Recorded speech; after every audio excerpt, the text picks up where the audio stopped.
watch for the frenemies. They worse than your enemies. We say a prayer for these fuck niggas. Cock back, duck niggas. What's up, people? Welcome to Cloés Couch. One thing's for sure, two things for certain. We're gonna keep it 100 and not everything we talk about gonna be comfortable.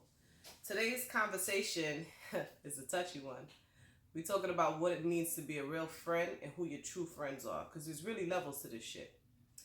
And life experiences, situations that I've been speaking to people about prompted me to want to share this with you guys in hopes that I can help you guys identify some of the signs and signals on how to categorize people in your life. So I want to talk about the first level of friendship. It's that friend that you around because you guys got friends in common. So if it wasn't for that situation or the friends that you have in common, you would have probably never been around this person or chose that person as your friend. So we're going to call that a friend from circumstance. You feel me? So it's like, I know this person and you always come around because of this person. So therefore I feel like I got to be friends with you too, or build a relationship with you too, because we're always around each other. And that could also go for people that you grew up with or you knew for a long time. There's a saying, we were never friends, you're just somebody I grew up with, So sometimes people could take long-term relationships as a friendship when it's just that, a long-term situation of knowing somebody.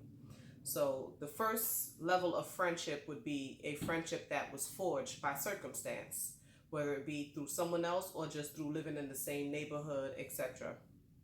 The second level of friendship is you meet somebody, you share something in common, you have fun with that person, you like the same thing. So it's just based on having a good time. But as soon as you reach out to that person for something personal or for some type of support, they leave your ass high and dry. Or you vest your business into them or your secrets and then you hear your shit everywhere else. Now there's no more friendship, because what you thought was a friendship was just really an acquaintance. And that's why when you meet somebody, all back in the day, they used to talk, they'd be like, it was great to meet your acquaintance, because there's a difference. You took that as a friend because you had fun together, but that was just really an acquaintance that you did things that you liked together. So that's the second level of friendship that people confuse. The third level of friendship is that one-sided friendship. That's when you got a friend that, yeah, you may have fun, you may do things together, and you may not hear your business in the streets, but as soon as you give an opinion or as soon as it's not on their terms, the things they want to do, the things that they like, or there's any type of opposition, it's complete chaos and conflict. So which means this person is your friend because you're convenient. The convenient friendship, you know what I'm saying? I'm around this person because they're easy. They don't really give me problems, but I'm not really interested investing a growing relationship, whereas I'm compromising myself as well. But because they're always willing to compromise, I like that. So I'm friends with them. Or because you're always willing to compromise, the person wants to be around you all the time because you're easygoing. But at the moment of you saying, nah, I don't want to do this time, or I don't like that thing you did, it, spiral completely out of control because that person's not used to that. You're the easygoing friend, so it makes you convenient. The next level is the more even friendship, where I can tell you stuff, you can tell me stuff. I can call you, you could call me. But we may not feel comfortable giving our true opinions.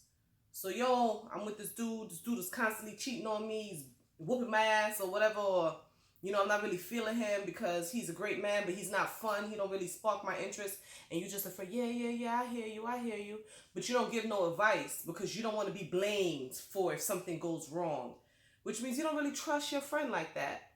You know what I'm saying? You're in a friendship and yeah, I'll listen, yeah, I'll keep your secrets, but I can't vest in you to the sense of helping you grow as a person. I can't put into you and say, hey, listen, that thing you're doing is foul. You got a good man over there and you cheating on him because I'm afraid that you may, not like me, or I'm afraid that you may turn your back and say, oh, I listened to you and things didn't go right. That's the type of friendship where it's like, it's still it's cordial. I listen to you, you listen to me, we're good, but we're not vesting in each other. We're not trying to help each other grow because we're so scared to be blamed for something. We don't give an opinion. You know what I'm saying? That's not a friendship either. And then you got your day one A1's. That last level could have been confused for. Your day one A1's are the friends that's going to keep it 100 all the time. They're not afraid to hurt your feelings. They're not afraid to tell you it don't work like that. And they're not afraid to support you when you're there. They're not just there to tear you down when you're doing bad, but they're there to give a round of applause when you're doing good too. As in return, you're able to do the same for them without being afraid of them saying, oh, she hating on me, or he hating on me, or this one don't want to see me shine. That's why they always got something to say. Those things don't exist in your A1, because for something to be A1, that's a grading system. So A is the best of the best. Some of you guys confuse Day1's as A1's because I've been around you for a long period, or I've known you for 10 years. You're my A1. That's not true. It don't work like that. I could have been around you for a long time and you've never vested anything into me. That doesn't mean money. It means support. It means love. It means direction. It means knowledge, as I haven't done anything for you. So how are you top grade A1? Y'all using the wrong words for people. And y'all out here talking about, that's why I don't rock with friends. That's why I don't do friends. The little girl, R.I.P., Kanika Jenkins, everybody's putting over here, oh, her friends did this to her, friends did that. And that's why I don't move with friends, and those weren't friends. That's an oxymoron. Friends don't do that. Those were acquaintances that you guys are calling friends. A friend would have never put another friend in harm's way. It don't work like that. You know what I'm saying? Let me explain something to you. I've heard people say, oh, she'll get over it, girls in a friendship, or he'll get over it, men and women in friendships. I'm not sleeping with her. I don't lay with her, so I'm not stressing myself. If that's the basis of importance, or the primary way of how you choose who's important to you, you're fucked up. You're gonna always be fucked up, and every relationship you enter is gonna be fucked up. Because nonetheless, because I don't lay with you, don't get this twisted. If we're friends, we're in a relationship. Yeah, we're in a relationship. We're in an intimate relationship. I share my thoughts with you. You share your thoughts with me. You're supposed to know what makes me happy, what makes me sad. You're supposed to know how to approach me. You're supposed to know what angers me. We're in a relationship. You never see homegirls get at each other when they be like, oh, she got a new friend now, huh? Who that? Who this bitch? Oh, okay, let her come around. She know I'm your best friend? She know I'm your best friend? That's jealousy. You know what I'm saying? That is a relationship. Don't think because you don't sleep with somebody, you're not in a relationship. This is a relationship between me and you. You feel me? This type of friendship. And when you get there, it's a friendship. No, and guys, they're so macho and shit, but they feel the same thing. They go through the same thing. Don't no homeboy want to see some new homeboy moving in. Like, yo, so you smoking cigars at the same lounge that me and you, that's where you taking this nigga to? All right, cool, I feel you. Oh, he driving you. Oh, all right, cool. It's a relationship. You know what I'm saying? It's a non-sexual relationship, but it's a relationship nonetheless. And people need to value it that way. You know what I'm saying? You got to stop calling everybody friend, because it's disrespectful to the people who are true friends to you. Then you out here talking about, oh, I'm not doing nothing for nobody. Nobody don't have my back. And it's disrespectful for the people who do have your back. It's disrespectful for those who did stand by your side. Because it's not our fault, or it's not their fault that you decided to call everybody a friend and put them in the same category and on the same pedestal as your true friends. That's your fault. So you got to start taking responsibility for that. You know what I'm saying? It don't work like that. You can't just call somebody a name and they didn't reach the requirements. When you apply for a job, they tell you you need to have either a degree, a skill set, and this is what you got to do for that position. And if you don't have it, you can't qualify for the job. It's the same thing. If somebody's not vested in you, if somebody's not trying to add knowledge, love, and real life shit to you, that's not your friend. That's just somebody you be with. So you got to know the difference.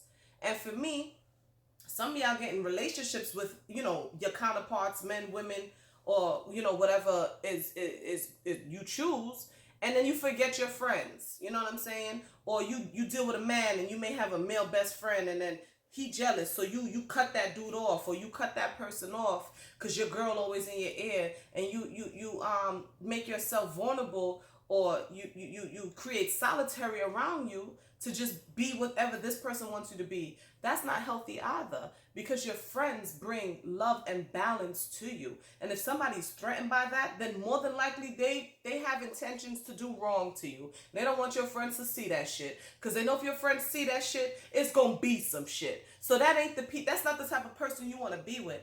I got a few male friends in my life. Shout out to Mike Jr., shout out to Spin Laden Schmidt, shout out to No Heart Johnny. If you can't accept these men, I can't be with you. Because no matter where I'm at in life, no matter what's going on, if I call them, they coming. These are people who speak into what I'm doing, whether it's motherhood, whether it's marriage, whether it's a business, and they see how they can help me or add into what I'm doing. It doesn't matter that they're men. Me and these men never had nothing. These are my true friends. These are people who have now become friends with my husband because of the love that they have for me. If you're not in a progressive relationship like that, then that's not the relationship for you. If you got to give up everything you knew and who you were to be with this person, that's not the person for you. You feel me? So you shouldn't be out here talking about, oh, well, I don't lay with that person, so I could just let them go. No, when you let go a true friend, you're letting a part of you go. Understand that. I went through a heartbreak, worst heartbreak of my life a few years ago with a young lady. We stopped, the friendship was interrupted, because I'm not going to say it ended because we're friends today, but the friendship was interrupted because we allowed a lot of negativity around us, as well as a lot of other people we call friends, to get in between what me and her had, this relationship. And it caused us to go our separate ways for a while.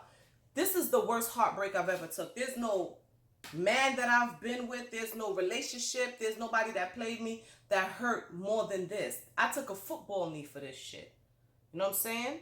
I'll keep it 100. There's no shame to my game. This hurt. I couldn't eat. I couldn't sleep. You feel me? Because this is true love. Understand that. This is true love at the end of the day. And when we were able to come back together, we were able to see where we went wrong and talk about it, because we both had to grow. I can't just blame the other people around us. We both had to grow and realize things about ourselves. And I can bet you it'll never happen again, because I think time apart sometimes makes you value what you had, and I've came right back in time to see some things that both me and this young lady always wanted to see. And I'm grateful to be a part of it. This is true friendship. You're going to go through some things, but it's how it goes down at the end. I have a friend, she's been my friend since kindergarten, and I always crack jokes. I said she's been holding my hand from the first day of school when my mama left me. And she's been holding my hand through marriage, motherhood, everything. She still holds my hand up to this day. And, we had a falling out in our 20s, and we made a pact that everything that we have that's bothering us, we're going to bring it to the table. And we're going to sit down and talk about it. We don't get up from this table until we either agree to disagree or we're over it. But one thing's for sure and two things for certain. We don't leave this table with malice. We don't leave this table still feeling away. When we leave that table, that shit stays on the table. That's a fact. And since we've lived our life like that, since we've put that into our friendship, we've never had a problem again. So friendship, just like anything else, takes work. And if you're not willing to put that work in because this is not your man or this is not your woman, you don't lay with that person, you don't really value true friendship and true love, or even understand true love, So what I gotta say is that if you my bestie and you think you're gonna bring somebody else in the situation and they're not gonna get shaved, it don't work like that. If I'm your best friend, even if you're a guy, you can't tell your girl about me and you think that I'm not gonna curse you and that chick out, it don't work like that. If you call me a friend and you're talking about me behind my back and you have all these negative things to say about me, you can't say to my face, you're not my friend. It don't work like that. You understand what I'm saying? It don't work like that. One thing's for sure and two things for certain. There's going to be problems, but we're going to always be able to come to each other and work it out. And if that's not the type of friend that you are, you ain't my friend. I'm better off without you anyway. I want to thank y'all for, tuning in and listening to me. Let me know your thoughts. Give me your comments. Let me know your stories. Anything you want me to touch on. You know what I'm saying? I'm here for you. And I'm glad you guys are here for me. Gotta watch for the frenemies. They worse than your enemies. We say a prayer for these fuck niggas. Cock back, duck niggas.